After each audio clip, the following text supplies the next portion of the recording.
Vamos a continuar, si bien es cierto, en la serie de Iglesia Cristiana del siglo I, pero también tenemos un tema en particular, que es la providencia de Dios, sus promesas y mi responsabilidad. Vamos a orar.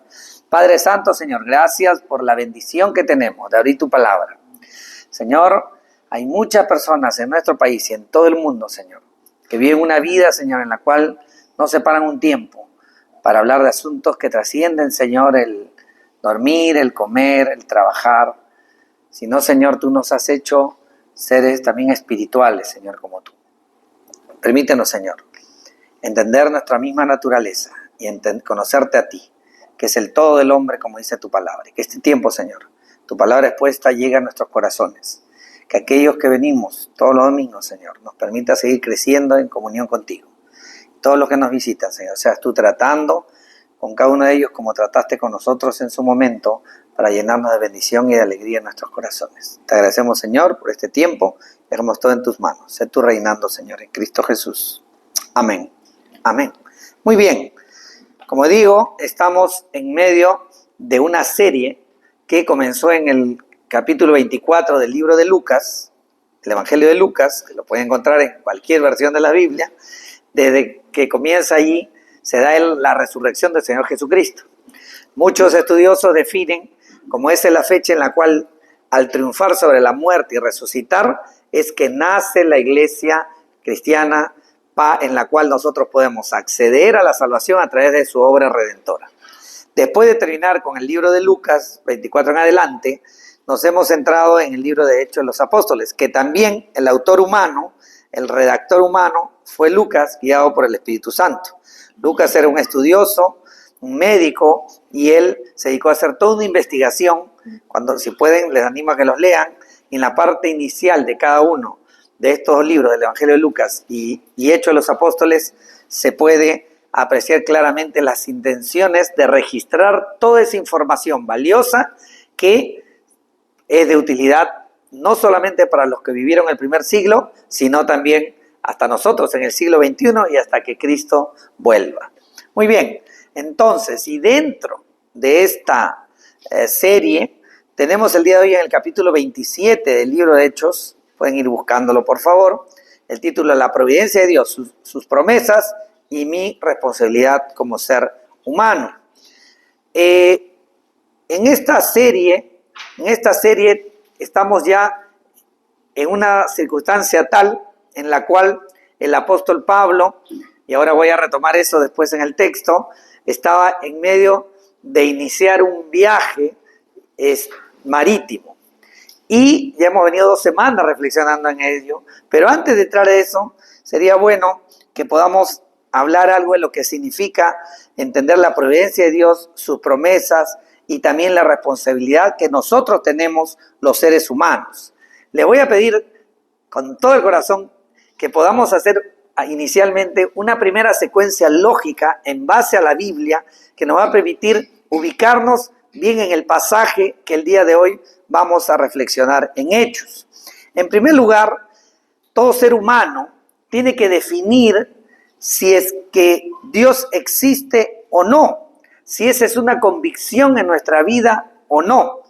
Y sería bueno ver cómo es que Dios se ha revelado. Y si vamos, por eso digo que me sigan mentalmente ustedes, yo voy a ir leyendo unos textos en Romanos 1, aquellos que tienen su Biblia lo pueden buscar, pero lo que quiero resaltar es que vamos a ver qué es lo que dice la Biblia acerca de cómo Dios se ha revelado y cómo vamos a tratar de hacer una secuencia de tal manera que vamos a poder hablar al final de la providencia de Dios y sus promesas para el ser humano.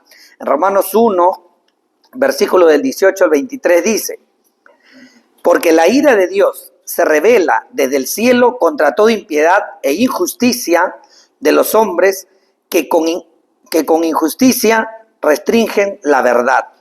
Pero lo que se conoce acerca de Dios es evidente dentro de ellos, dentro de los hombres, pues Dios se lo hizo evidente, porque desde la creación del mundo, sus atributos invisibles, su eterno poder y divinidad se han visto con toda claridad, siendo entendidos por medio de lo creado, de manera que ellos no tienen excusa.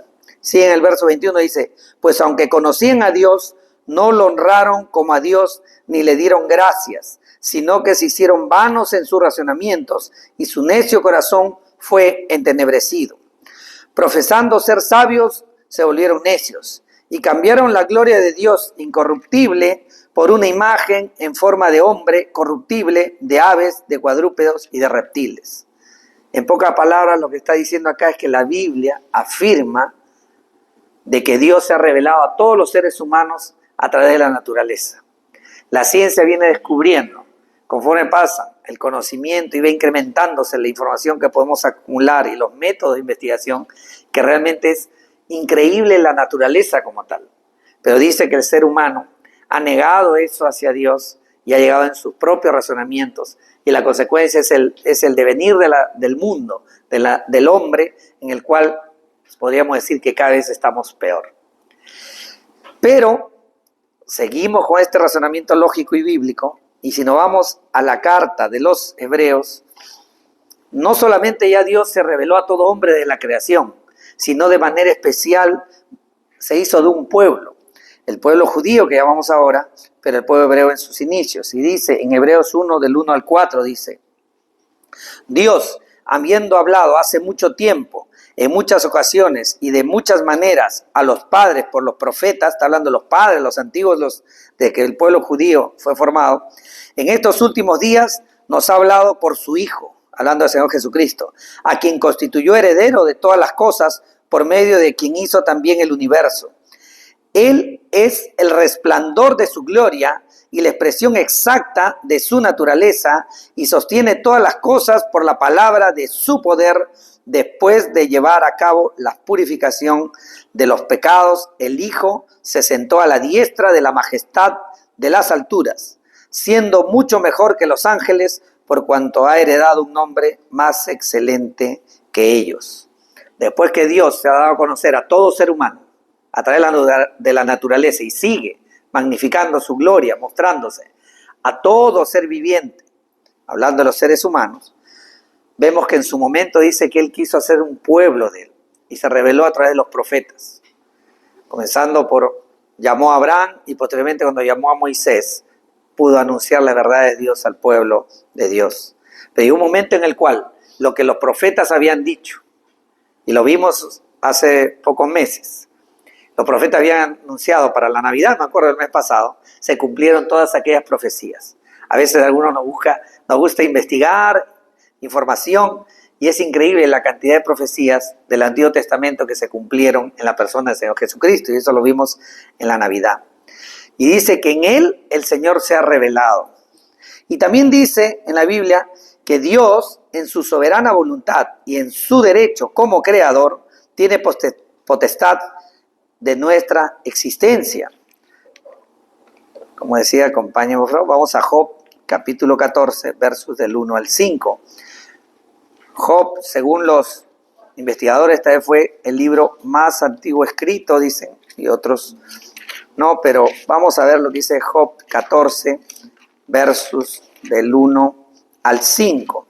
Dice lo siguiente: el hombre, nacido de mujer, corto de días y lleno de tormentos, como una flor brota y se marchita, y como una sombra huye y no permanece.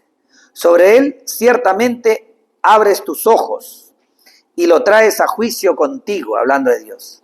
¿Quién hará algo limpio del inmundo? Nadie, ya que sus días, hablando del ser humano, están determinados. El número de sus meses te es conocido y has fijado sus límites para que no pueda pasarlos. Lo que está diciendo acá es que el ser humano ha tenido una revelación de Dios a través de la naturaleza, para que no pueda negar la existencia de Dios. Pero dice también la Biblia que se ha hecho un pueblo, y en medio de ese pueblo ha venido el Señor Jesucristo con los propósitos de traer salvación al hombre. Y se ha revelado, Dios se ha revelado su carácter, ha revelado su amor. Pero no queda ahí. En Job acabamos de leer de que Dios, si es el creador de todos nosotros, si es el que nos ha formado, dice que Él ha dispuesto los días de nuestra existencia.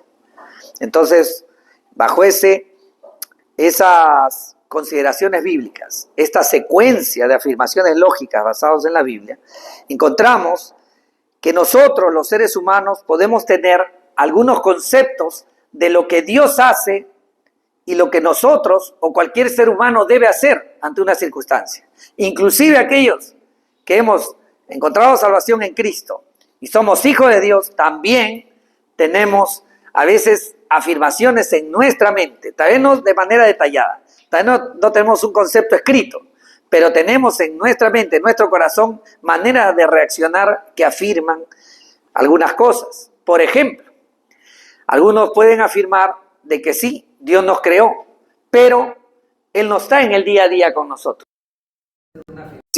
Entonces tú comienzas el día lunes sin Dios no está a mi lado. Otras personas, generalmente los que se llaman deístas, asumen que hay un creador, tal vez, un origen. Y ese origen es Dios. Pero los seres humanos estamos abandonados a nuestra suerte. No sé si han escuchado, y a veces lo he escuchado inclusive de cristianos, decir que yo me las tengo que arreglar solo. Que está muy bien reunirnos los domingos, adorar al Señor, y todo bien cuando nos reunimos entre hermanos. Pero a la hora de las circunstancias del día a día, creemos que debemos usar las mismas herramientas, la misma manera de pensar que la sociedad en la que vivimos. Creyendo que tal vez Dios no está con nosotros. Mucho más aquellos que no reconocen a Dios. Todos tenemos a veces esa manera de pensar. Y eso influye en nuestro actuar.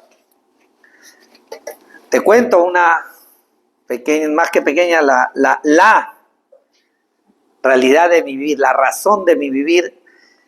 En una ocasión, el 11 de agosto de 1987, a eso de las 2:30 de la tarde, yo tenía 16 años de edad. Estaba cursando el 5º año de secundaria, como algunos que están en la secundaria acá, otros están en la universidad tal vez ya, ¿no? Y tuve la bendición que me pusieran la buena noticia de la salvación de Cristo, quien en su palabra, mostrándome los textos, me afirmaron que Él se había hecho hombre siendo Dios.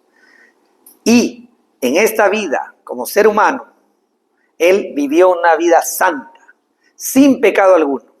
Y conteniendo su poder y sometiéndose al maltrato, al oprobio, Él ha llevado una cruz, y Él lo permite, no ejerciendo su poder divino. Permite que seas muerto con un solo motivo, de morir en mi lugar, pagando aquellos pecados que yo debería haber llevado en la condenación eterna.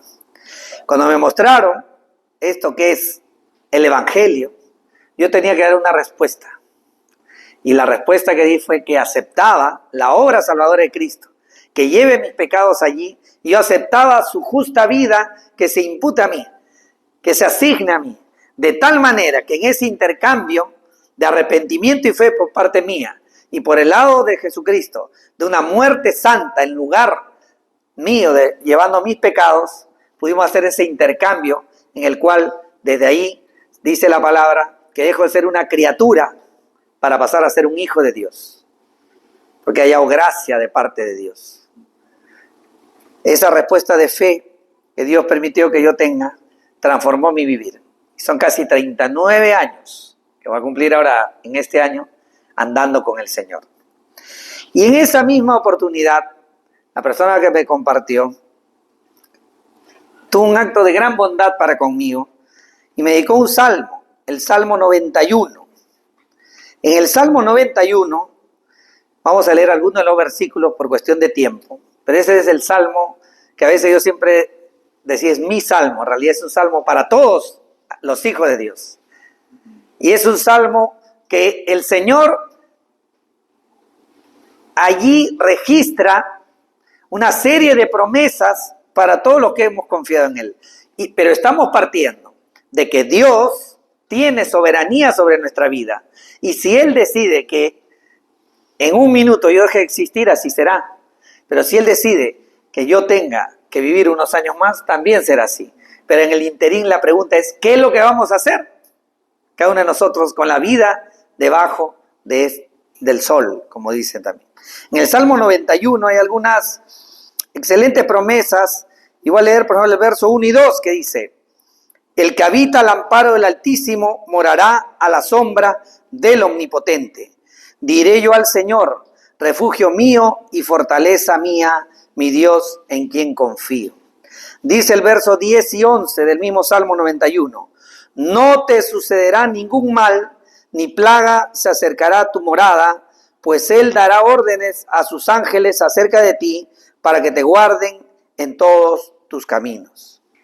El verso 14 al 16 dice, afirmando de aquella persona que ha confiado en el Señor, sigue extendiendo su promesa, dice, porque en mí ha puesto su amor, yo entonces lo libraré, lo exaltaré porque ha conocido mi nombre, me invocará y le responderé, yo estaré con él en la angustia, lo rescataré y lo honraré, lo saciaré de larga vida y le haré ver mi salvación. El Señor nos está prometiendo de que no vamos a tener problemas. El Señor no me prometió ese día a mí de que todo iba a ser un lecho de rosas, como es una expresión que no es tan de jóvenes ahora, ¿no? Es de los que tenemos mediana edad. Pero, entonces, ¿cómo es que vamos a afrontar los avatares de la vida? Las luchas. Hay una gran diferencia. Las afrontamos, como decimos los creyentes, en nuestras fuerzas, en nuestras habilidades, en nuestros criterios, o nos vamos a soportar aquellos que somos hijos de Dios en la verdad registrada en su palabra, de tal manera que yo te puedo decir, casi 39 años después, que no hay mejor vida que la de vivir delante del Señor. ¿Ha habido problemas? Sí. ¿Circunstancias difíciles? Sí. Acá dice claramente, me invocará y le responderé, yo estaré con él en la angustia y le rescataré y lo honraré. Todo ello, por eso a veces digo mi salmo, pero me corrijo siempre, pero eso no es mío y es de ustedes, los que hemos conocido al Señor. Y puede ser de todos nosotros si realmente tenemos una relación personal con el Señor. Pero es precioso tesoro en mi vida, el cual se ha aplicado sin duda alguna. Dios ha sido fiel y ha cumplido sus promesas en el marco de su autoridad, de su soberanía, y sabiendo que si Dios me da un día de vida, todo esto se cumplirá, pero Él es quien tiene, dice, como dijéramos ahí, en un pergamino, en un registro, en un, no sé, ahora que está en el cómputo, sería, ¿no?, en un backup, en un archivo, como quieran llamarlo, tiene registrados los días de mi existencia. Y puedo vivir tranquilo, que mientras estoy en esta tierra, el Señor va a cumplir su palabra, porque, no por mí, sino porque Él lo ha prometido por Él mismo, y Él es inamovible. Muy bien, vamos ahora a enfocarnos en el texto de Hechos 27, del verso 27 al 49, y poder entender cómo la providencia y la promesa de Dios se aplicaron en la vida del apóstol Pablo, y cómo él actuó, cómo respondió, cuál fue la respuesta concreta del apóstol Pablo en un tiempo de gran angustia en esa navegación. Si nos vamos al capítulo 27 de Hechos, voy a ir al 27 también yo para estar sintonizados, pero hay que ver algunos antecedentes para poder entender cómo es que se llegan.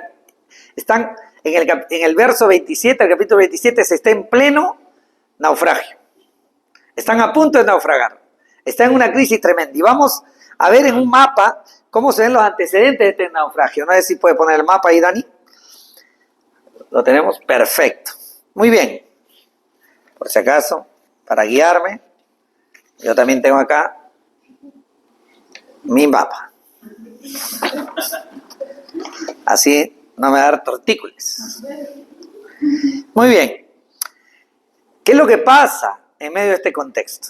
¿Cuál es el contexto de los antecedentes antes de llegar a nuestro pasaje central? Dice que el apóstol Pablo había sido apresado por causas injustas estando en el templo en Jerusalén. Sufrió una serie de acusaciones de los líderes religiosos, pero no pudieron probarle nada en su contra. Y al no poder probarle, lo tuvieron, como acá, ¿no? A veces pasan, la justicia no es justicia, sino es injusticia. ¿Y cuántos están sin una condena o una absolución años en la cárcel? Bueno, el apóstol Pablo estuvo 2 años, ¿no? Y después de esos 2 años, cambió el gobernador, de uno que se llamaba Félix a uno que se llamaba Festo.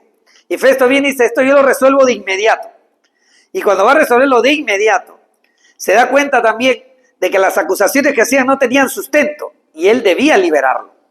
Pero como tuvo temor quiso hacer una argucia para que sigan tratándose el tema. Pero el apóstol Pablo dice que apeló porque él no solamente era judío, sino era ciudadano romano. Y como tal tenía derechos legales. Y él dijo, como soy ciudadano romano, apelo a César, porque encima el gobernador, a la siguiente instancia. Y la instancia superior era el César. En ese tiempo era Nerón, ya hablaremos de eso después. Pero él, como ciudadano romano, dice yo apelo. Entonces se hizo un debate ahí y se llega a la conclusión de que Pablo, por su derecho, tenía que ir ante César a Roma. Para ir a Roma, él es llevado en un viaje, que es todo el capítulo 27. Hemos visto hace 2 semanas, en este capítulo, cómo él, aquí en este libro de Hechos de los Apóstoles, cómo él se mostró, en los primeros versos del capítulo 27, él se mostró muy amigo del jefe, del centurión en jefe de todo ese viaje. Se llamaba Julio. Julio como mi padre, Julio como mi hermano. Se llamaba Julio el centurión. Y dice que él estuvo a cargo de ese viaje de llevar a una serie de prisioneros. No era solamente Pablo, pero Pablo era el más famoso porque había alborotado todo el mundo conocido en esa zona sabían porque él llevaba el evangelio, él compartía el evangelio de Jesucristo, la salvación en Cristo, el arrepentimiento de pecados en Cristo y poder arrepentirse y recibir la salvación por fe en el Señor Jesucristo. Y vimos eso, pero también vimos la semana pasada cómo él después del primer viaje llega a un puerto que está ahí en el centro, ahí en Creta, en la isla de Creta, y llega a un puerto que se llama Buenos Puertos, ahí lo van a ver en la línea roja. Llegan ahí a ese puerto después de un viento tremendo. No todavía una tormenta como la que se venía, pero habían pasado mal tiempo. Y él, en una reunión que se da para decidir si seguían el viaje o no, Julio, el centurión a cargo, se asesora, por un lado de Pablo, quien se había ganado su amistad, pero también, y Pablo tenía un antecedente que había estado en 3 naufragios, o sea, era experto, y él decía, acá hay problemas. Pero también habían otros 2 expertos, y era uno, el patrón del barco, o sea, el capitán, el que estaba a cargo, y el piloto, el que llevaba la ruta. Y dijeron, este puerto no es tan bueno, mejor vámonos a otro puerto que está ahí nomás, a horas, que se llama Cauda, ahí, en Fenice. Entonces deciden ir a Fenice, que estaba a horas. Esas horas, ya vamos a ver lo que ocurrió. Tremendo problema se presentó. Y vamos a ver qué es lo que ocurrió. En el verso 11 del capítulo 27 vemos cómo el centurión dice, pero el centurión se persuadió más por lo que fue dicho por el piloto y el capitán del barco que por lo que Pablo decía. Entonces deciden salir.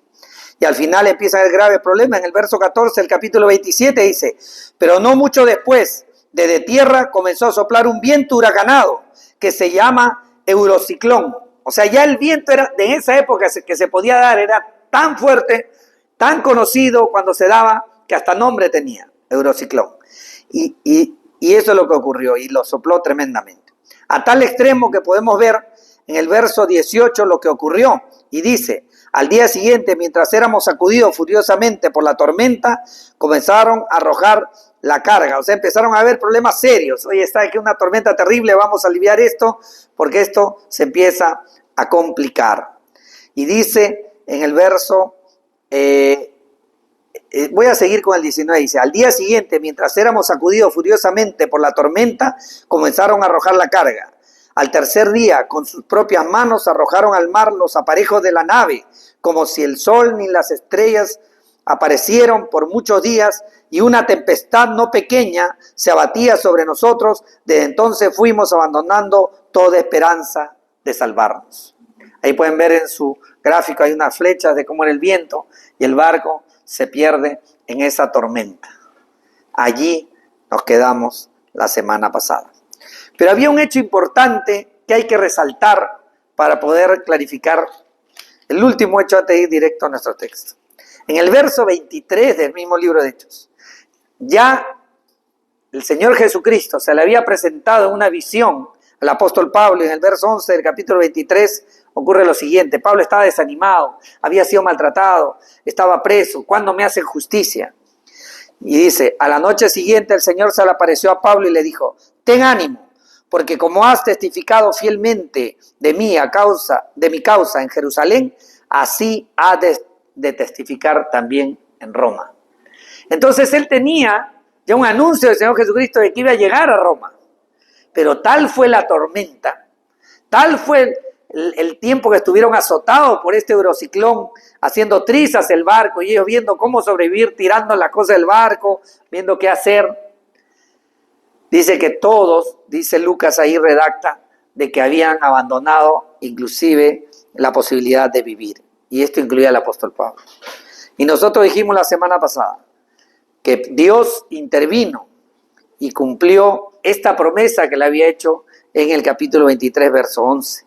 Y podemos leer del verso 21 al 26 del capítulo 27, justo los versículos previos a la reflexión puntual de hoy día. Dice, cuando habían pasado muchos días sin comer, Pablo se puso en pie en medio de ellos y dijo, amigos, debían haberme hecho caso y no haber salido de Creta, evitando así este perjuicio y pérdida. Pero ahora los exhorto a tener buen ánimo, porque no habrá pérdida de vida entre ustedes, sino solo del barco. Porque esta noche, dice el verso 23, porque esta noche estuvo en mi presencia un ángel de Dios, de quien soy y a quien sirvo, diciendo, no temas, Pablo, has de comparecer ante César, pero ahora Dios te ha concedido todos los que navegan contigo. Por tanto, tengan buen ánimo, amigos, porque yo confío en Dios, que acontecerá exactamente como se me dijo, pero tenemos que encallar en alguna isla. O sea, Pablo recibe un mensaje de un ángel de Dios y le dice, ¿te acuerdas? Tú tienes que ir a Roma. Pero no quedó ahí. Y aquí es donde comienza la relación entre Dios y los hombres. En este caso el apóstol Pablo. Cuando dice que le había sido respondida su oración, su pedido. Porque Pablo seguramente a la hora que se presente el Señor le dice, no te preocupes que yo voy a cumplir lo que te he anunciado. Porque yo soy Dios, no dependo de los vientos, yo estoy sobre los vientos. No dependo de cómo esté el barco de maltrecho, porque yo estoy sobre los barcos. No dependo inclusive de que ustedes no hayan comido tanto tiempo, porque yo soy el que les mantengo en vida. Pero sobre todo, yo te he prometido que vas a ir a Roma y a Roma vas a llegar. Pero él había pedido, no por uno, por dos, por 275 más que estaban en ese barco. Y el Señor le dijo, se te ha concedido lo que has pedido. Nadie perderá la vida, solo el barco. Hasta ahí podemos decir, bueno, Dios ya definió lo que va a pasar, entonces todo está resuelto. El fin está garantizado, pero ahora viene la responsabilidad humana también de lo que vamos a hablar el día de hoy. Entonces, como primer punto de los dos que quiero resaltar en esta mañana, podemos ver cuál es el papel de Dios en estas circunstancias. Dios, su providencia y sus promesas. En capítulo 27, vamos a leer el verso 27 y 29, que dice, justo el verso siguiente a la afirmación que acabamos de leer, y dice, llegada la 14ª noche, mientras éramos llevados a la deriva en el mar Adriático, a eso de la medianoche, los marineros presentían que se estaban acercando a tierra. Echaron la sonda, que era un peso con una soga, un cabo, y hallaron que habían 20 brazas, como 36 metros de profundidad. Pasaron un poco más delante, volvieron a echar la sonda y hallaron 15 brazas, 27 metros. Temiendo que en algún lugar fueran a dar contra los escollos, o sea, las rocas, algo se acercaban a tierra, echaron 4 anclas por la popa y ansiaban que amaneciera. De repente ocurre que la promesa empieza a cumplirse, la afirmación de Dios. Y dice que estaban acercándose a lo que ellos no sabían, que se estaban acercando a la isla de Malta, que lo tienen ahí en el gráfico, ahí pequeñísima. Se acercaban a Malta y ellos escuchaban seguramente las olas y decían, estamos acercándonos a tierra. Tiraron una sonda y verificaron. Seguían los vientos acercándose más y veían que estaban más cerca. Estaban en esa isla minúscula de Malta. Pero aquí hay un detalle. ¿Saben cómo se llama? Ahí Malta está al sur de Sicilia. ¿Saben cómo se llama? La bahía a la que ellos llegan y van a naufragar. Se llama hasta el día de hoy la bahía de San Pablo. No estamos hablando acá de una historia, de una fábula, como algunos creen que es la palabra de Dios. Hasta el día de hoy, históricamente está reconocido que ahí llegaron ellos. Y hasta ahí uno puede decir, bueno, así es, ¿no? Porque Pablo mismo dijo que iban a haber algunas islas, pero él sabía que iban a encallar en un lugar. Porque Dios se lo había dicho. Pero aquí hay un detalle. La probabilidad de llegar a Malta, azotado por una gran tormenta, era mínima, estadísticamente hablando.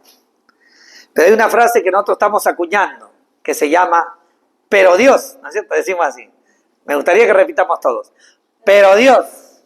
Ellos estaban perdidos. Ellos estaban sin posibilidad.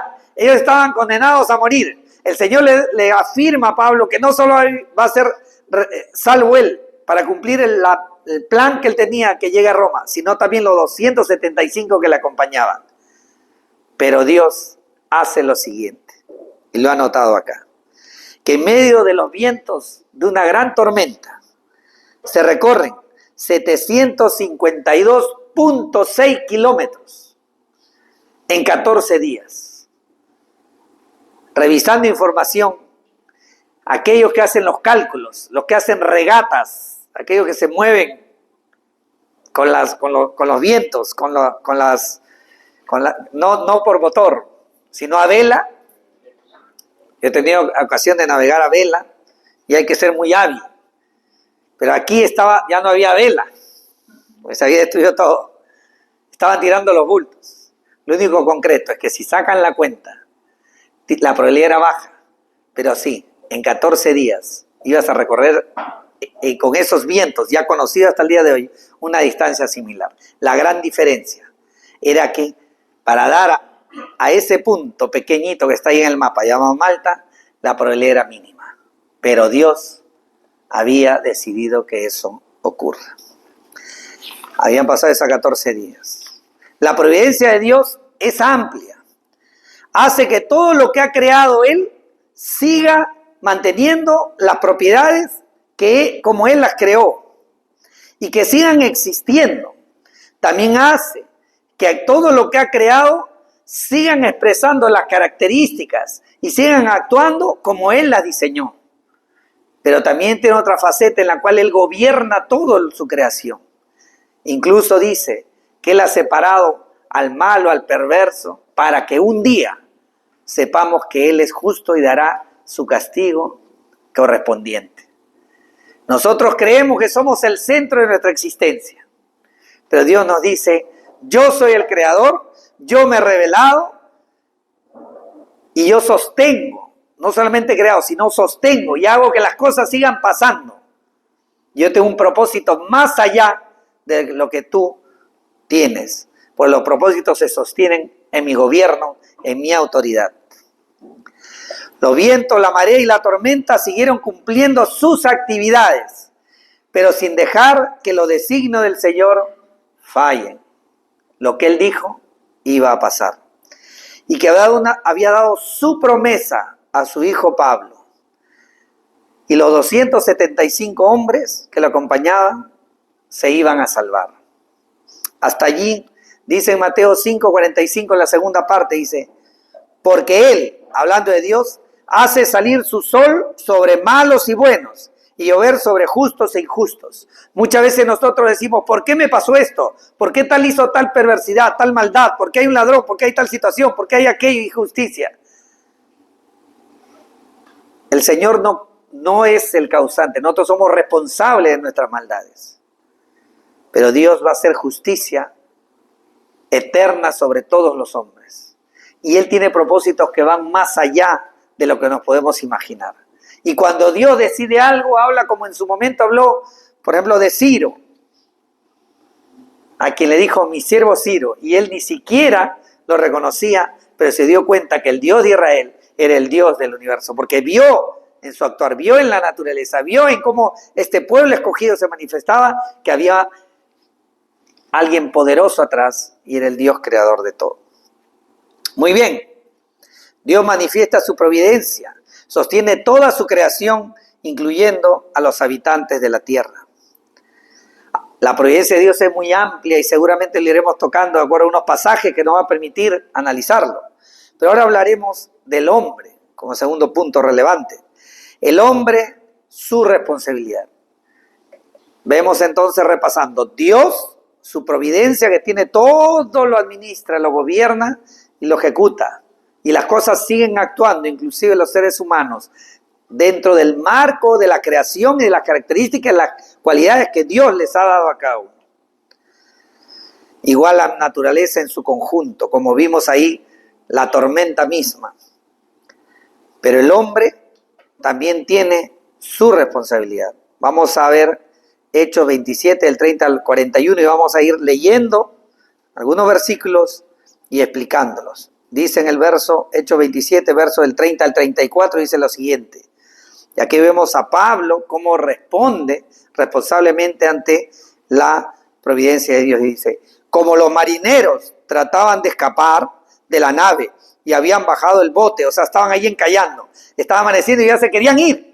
Se querían fugar los marineros, los expertos en la maniobra de la nave, ya querían bajar y dice, como los marineros trataban de escapar de la nave y habían bajado el bote salvavidas al mar bajo pretexto de que se proponían echar las anclas desde la proa, Pablo se quedó callado. Pablo no hizo nada, no. Pablo dijo al centurión, a Julio, le dijo, y a los demás soldados, si estos no permanecen en la nave, ustedes no podrán salvarse. ¿Cómo? Pero Pablo, si tú ya Dios te había dicho que se iban a salvar todos. Quiere decir acá hay una verdad importante, que a veces nosotros nos equivocamos. Creemos que nosotros, sobre todo los creyentes, vamos a vivir con las manos cruzadas. No, Dios en su providencia ha designado todo, pero nosotros tenemos un papel activo que hacer. Y el apóstol Pablo en su lógica dice, acá no vamos a salvar todos. ¿Quiénes son los que saben hacer las maniobras para llegar a puerto, para tomar a los marineros? Los expertos. Entonces estos no se pueden bajar. Y en lugar de callar, dice a quien corresponde, a Julio, a quien se había ganado su confianza, al centurión, y esto dice, no van a permanecer. Entonces los soldados, verso 32, entonces los soldados cortaron las amarras del bote y dejaron que se perdiera. Se van a ir en los botes salvavidas. Lo cortaron, chao los botes, ahora nadie se va. Cuando estaba a punto de amanecer, Pablo exhorta a todos a que tomaran alimento, diciendo, hace ya 14 días que velando continuamente están en ayunas, sin tomar ningún alimento, seguramente solo agüita, ¿no? En el verso 34 dice, por eso les aconsejo que tomen alimento, porque esto es necesario para sobrevivir. Vamos a trabajar, vamos a tener que luchar para llegar a tierra, necesitamos energías, tenemos que comer, porque así es como Dios nos ha hecho. Cuando comemos tenemos energía. Entonces Dios, en medio de su gobierno y providencia, las cosas van a actuar de acuerdo a como Él las ha diseñado. Entonces tenemos que alimentarnos para la parte que nos corresponde hacer como seres responsables, porque es necesario para sobrevivir, porque ni un solo cabello de la cabeza de ninguno de ustedes perecerá. Dice ahora el verso, antes de eso decir que queda claro entonces para nosotros que tenemos cosas que hacer ante las circunstancias, confiando en la providencia de Dios, sabiendo que sus promesas se van a cumplir, hay un papel que cumplir. Versos 35 al 38 dice, habiendo dicho esto, Pablo tomó pan y dio gracias a Dios en presencia de todos y partiéndolo comenzó a comer, dando el ejemplo ahí. 36 dice, entonces todos teniendo ya buen ánimo. Los creyentes estamos llamados a dar el ejemplo, a ser los mejores trabajadores, los mejores estudiantes, los mejores padres de familia, los mejores hijos. Tenemos un papel para dar el ejemplo en medio de la sociedad que nos rodea. Y dice, entonces todos, teniendo ya buen ánimo, tomaron también alimento. En total éramos en la nave 276 personas. Pablo y 275 más que iban en esa nave. Dice el verso 38, una vez saciados, aligeraron la nave arrojando el trigo al mar. O sea, había carga todavía en la nave, pero había que hacer esfuerzo. Necesitaban fuerzas físicas para eso. Entonces, en medio de cómo Dios se había provisto de las características humanas, comieron, tuvieron fuerzas y pudieron hacer su labor de tirar el trigo, en este caso, que era del emperador, porque ese barco era del emperador, lo arrojaron al mar. Verso 39 al 41 dice, cuando se hizo de día, no reconocían la tierra. ¿Qué será esto? ¿Qué será esto? No lo conozco, pero podían distinguir una bahía que tenía playa, la bahía de San Pablo, que después tomó su nombre por este hecho histórico. Y decidieron lanzar la nave hacia ella, vamos así, ¿no? Como a surfear, a llegar ahí a costa, si les era posible, ¿no? Pero ¿qué pasó? Pasó un problema, dice, cortando las anclas la dejaron en el mar, vamos, a que nos lleve la corriente, arrojando al mismo tiempo las amarras de los timones, ya ni gobierno, que el mar no lleve, izando la vela de proa, le quedaba una velita y vamos, viento para allá, la proa al viento, se dirigieron hacia la playa, sí, ya vamos a llegar y de repente, pero chocando contra un escollo, donde se encontraban dos corrientes, encallaron las naves, ahí había una arena, algo que quedaron, la proa se clavó y quedó inmóvil, pero la popa se rompía por la fuerza de las olas. Solo un detalle, Lucas era médico, pero hace una descripción que como pesquero no voy a abusar de su confianza, pero una descripción impecable de las características del barco, y mucho se podría decir de eso. Lo importante aquí es que quiero resaltar que él era también diligente, esforzado en registrar los hechos verídicos que se dieron en esa época. Acuérdense de la bahía de San Pablo, tremendo. Pero dice, ya habían chocado, entonces se rompía y las olas lo maltrataban. Entonces ocurrió algo. Verso 42 dice, los soldados al ver que se rompió, ahorita va a pasar algo. Dice, el plan de los soldados era matar a los presos para que ninguno de ellos se escapara a nado. Como ya estaban cerca a la playa, ahorita se tiran a nadar y se salvan y se van a escapar. Y los soldados sabían que si se les iba un preso, les costaba la vida. Entonces decían, acá los matamos, nos salvamos nosotros y se acabó el problema. ¿Se dan cuenta? Pero eso no había designado el Señor. ¿Y qué pasó entonces? Verso 43 y la primera parte del 44 dice, pero el centurión, queriendo salvar a Pablo, a quien se había ganado su amistad. Se habían hecho amigos en este viaje.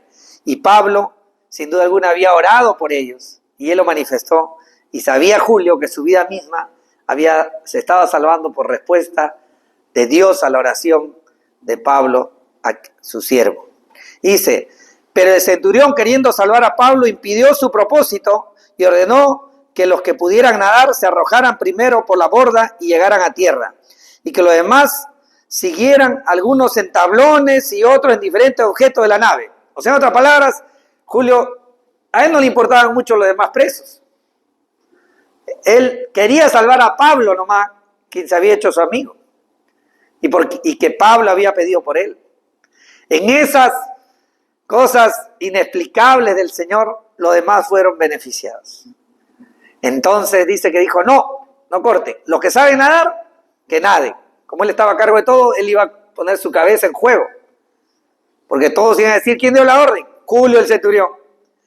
Si se fugaron, corten de la cabeza, como dicen. Entonces, hoy salís en el país de la maravilla, ¿no? Entonces, en ese momento, dice que salen nadando. Pero la descripción es tan hermosa que dice que algunos le dice, agárrense de una boya, de algo que flote, pero acá vamos todos hacia tierra. Y miren la última parte del versículo 44 dice, y así sucedió, ¿no? En objeto de la nave, en lo que sea, que todos llegaron salvos a tierra. No hay tiempo y tampoco es pertinente, pero yo sé lo que es estar a punto de naufragar como ingeniero pesquero, a 160 millas frente a Guarmey. No voy a los detalles por cuestión de tiempo, pero yo sé la sensación que se tiene Cuando toda una tripulación de entendidos y de expertos marineros, pescadores en este caso, no saben que su vida está en manos de Dios. Y entran en tal pánico, que yo he sido testigo que agarraron la guindola, se llama como esos aros salvavidas, y hay unos bidones a veces que se lleva de agua, lo que sea, ya querían igualito como estos sobre agarrarse, pero el detalle es que estábamos a 160 millas, más de 200 y tantos kilómetros, perdón, 1.8, saquen la cuenta, casi 300 kilómetros. ¿Quién va a llegar ahí? ¿Quién te va a encontrar? Y sabiendo que nuestra vida está en manos de Dios, también de la ocasión de que hasta ahora me admiro, de que le dije al patrón que ponga proa a la mar para evitar que la lancha se escore más, o sea, se vaya. Y nadie quería bajar a Sale Máquinas a cerrar las bombas porque nos dedujimos que el agua estaba entrando por una falla ahí. Y cuando voy, el agua me daba al pecho y tenía que hacer maniobras ahí acercando, sabiendo que si la nave se volteaba, no había manera alguna que alguien que está en Sale Máquinas se salve. Y los motoristas, que algunos son valientes y otros no tanto, no quiso bajar. Entonces tuve que bajar yo. Bajé, cerré las válvulas, me di hacia el tanteo, así a ciegas, cerrando los ojos. Salí y manteniendo proa a la mar, empezamos a sacar todo el agua que estaba en la bodega. Y de eso hay registro, había que buscar las fotos. En medio que todos estaban angustiados, yo sabía que todavía no podían voltear. Dios me dio esa tranquilidad que solamente sabes cuando los hijos de Dios estamos en sus manos, que fui a agarrar mi cámara fotográfica y le dije, ya nos salvamos. Así que empezamos a tomar fotos. Y le empecé a tomar fotos a los tripulantes. Todos nos salvamos. Y cuando llegamos a tierra, tal vez sentí la misma emoción de estos 276 hombres, incluido Pablo. Nos hemos salvado, llegamos a tierra por la gracia de Dios. Todos nos salvamos también en esa oportunidad. Éramos 11 en total, no éramos 276. Pero algunos de ellos, por lo menos 2 al día de hoy, ya han fallecido. Y eran gente joven. Nuestra vida está en las manos del Señor. Pero cuando un hijo de Dios está a bordo, puede ser que hoy día sea el día en que partas. Pero si Dios no ha designado algo, tienes mucho que hacer. Ese es nuestro deber. Como conclusión, ¿cómo vivir con la providencia y con la promesa de Dios para sus hijos? Versus que cada día pasamos todos los que estamos acá y los que nos van a escuchar también por medios electrónicos que no han podido venir hoy día, estamos orando por la salud de algunos. Todos pasamos diferentes circunstancias, dificultades y también crisis en algunos momentos. E incluso puede ser que un día partamos de esta vida. Pero eso ya está resuelto, pues más no podemos hacer. Todos los seres humanos, tú y yo, todos nosotros disfrutamos de la providencia de Dios. Reconocemos todos los que estamos acá, que Dios te creó, que te sostiene y que gobierna todo. Esa es una convicción de todos los que estamos presentes, tanto los creyentes que nos reunimos como los amigos que están presentes el día de hoy y también nos van a ver. Los hijos de Dios debemos tener presentes las promesas de nuestro Padre Celestial. Vayamos a Romanos 8:28. El apóstol Pablo escribe esta carta también estando en Corinto. En Romanos 8:28 dice, del 28 al 30 lo voy a leer, y dice, y sabemos que para los que aman a Dios, todas las cosas cooperan para bien. Esto es, para los que son llamados conforme a su propósito.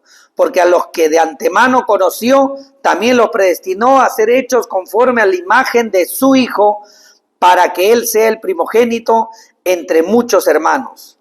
A los que predestinó, a estos también llamó. A los que llamó, a estos también justificó. A los que justificó, a estos también glorificó. Y cuando dice esto también glorificó, es que tenemos morada en los cielos. Es que tenemos un futuro asegurado en Cristo Jesús. Hubo una ocasión en que un general, y vamos a 2 de Samuel, vamos a tomarnos un minuto, 2 de Samuel 10, para que sea el mismo texto quien nos hable a nuestra mente y a nuestro corazón. Según de Samuel 10, versos del 9 al 12. Estaban en medio de una batalla y el general Joab de los ejércitos de David pasa lo siguiente. Según de Samuel, capítulo 10 del 9 al 12 dice: viendo Joab que se le presentaba batalla por el frente y por la retaguardia, escogió de entre todos los hombres, los mejores hombres de Israel. Él estaba haciendo lo más que podía y lo puso en orden de batalla contra los arameos. Al resto del pueblo lo colocó al mando de su hermano Abisai y lo puso en orden de batalla contra los amonitas. Y dijo: si los arameos son demasiado fuertes para mí, entonces tú me ayudarás. Y si los amonitas son demasiado fuertes para ti, entonces vendré en tu ayuda. Y dice en el 12: esfuérzate y mostrémonos valientes por amor a nuestro pueblo y por amor a las ciudades de nuestro Dios, y que el Señor haga lo que le parece bien. Nosotros vamos a hacer lo que más podamos, pero vamos a descansar en que Dios hará al final su santa voluntad. Y justo también en Hechos 18, algunos capítulos antes de nuestro texto del día de hoy, Hechos 18, del 9 al 11, dice lo siguiente. Con eso voy terminando. Hechos 18, del 9 al 11. Dice, por medio de una visión, este es el apóstol Pablo, por medio de una visión, durante la noche el Señor dijo a Pablo: no temas, sigue hablando y no calles, porque yo estoy contigo y nadie te atacará para hacerte daño, porque yo tengo mucha gente en esta ciudad, hablando de muchos a los que iba a llamar a salvación. Dice el verso 11, entonces Pablo se quedó allí 1 año y 6 meses enseñando la palabra de Dios entre ellos. Es igual, Dios tiene designado a aquellos que va a llamar a salvación. Y en algún momento, así como el 11 de agosto de 1987, siendo un jovencito de 16 años, el Señor me llamó a salvación. Cuando Él llama, no hay quien se resista, porque es su amor y trata con nuestra mente y con nuestro corazón. Y Dios puede estar tratando con nosotros en esta mañana también. Nosotros haremos lo máximo, pero al final, como digo, se va a cumplir los designios del Señor. Acá estaremos sobre la tierra nosotros los creyentes, proclamando la buena nueva del Evangelio, siendo una comunidad donde nos serviremos unos a otros, sabiendo que el Señor y su misericordia sigue llamando a aquellos que confíen en que nuestros pecados, los que nos acusan, pueden ser llevados a los pies de Cristo.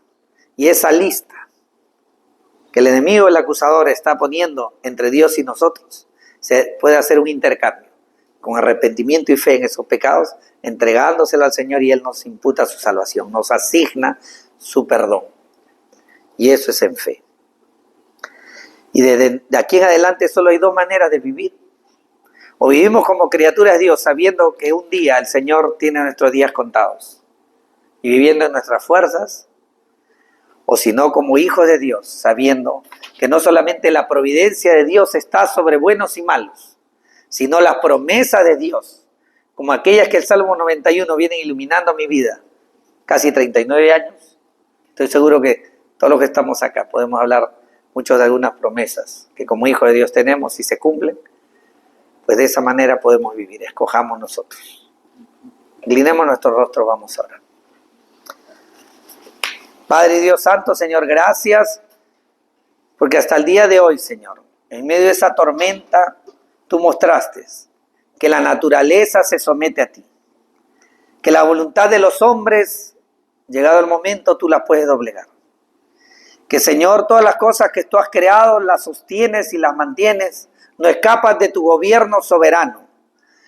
Pero, Señor, no somos nosotros seres inertes, sino también, como hijos tuyos, tenemos una función, que es confiar en tu palabra, conocerla, registrar tus promesas y vivir en concordancia de una manera activa, sabiendo que somos responsables delante de ti. Y también aquellos que nos visitan, tal vez nos van a ver y no han tenido ese llamado particular de Dios. Estamos seguros que el Señor viene obrando en nuestra mente y en nuestros corazones, y también en tu mente y en tu corazón. Y si Dios pone ese sentir, esa conciencia de que hay cosas que estorban tu comunión con Dios, de que está rota esa relación, es tu creador, se ha revelado, pero no es tu Padre Celestial. Te pido en esta mañana que por la misericordia y la obra de Cristo puedas evaluar con esa inteligencia y ese corazón, esa motivación que Dios te ha dado, la realidad de tu pecado, pero la realidad también de la obra de Cristo en la cruz. Y pidas al Señor, en arrepentimiento de tus pecados y fe en la obra de Cristo, que se haga ese intercambio. Eso es algo muy personal. Pero si en algo nosotros como comunidad, que también hemos recibido salvación y misericordia de Dios, te podemos ayudar, nos tienes para guiarte, para servirte. Señor, gracias por esta mañana. Gracias porque tú estás más allá de las circunstancias, porque tú mueves las circunstancias de acuerdo a tu voluntad. Pues estás más allá, Señor, del efímero existir de los hombres, porque tú eres eterno. Y un día, Señor, un día estaremos todos delante de ti para comparecer. Tendremos solo dos respuestas: el querer apelar ante tu santidad con una vida llena de pecado y sin perdón, o estaremos mostrando la obra de Cristo, quien Él dirá: tal como ellos no me negaron entre los hombres, yo no le negaré delante de mi Padre que esté en los cielos. Por eso, Señor, sigue obrando en nosotros y permítenos, así como el apóstol Pablo tuvo la sabiduría de actuar responsablemente. Ayúdanos a tener una vida responsable, que te honren, que te glorifiquen. Te agradecemos, Señor, te honramos y en ti esperamos, en Cristo Jesús. Amén. Amén. Muchas gracias.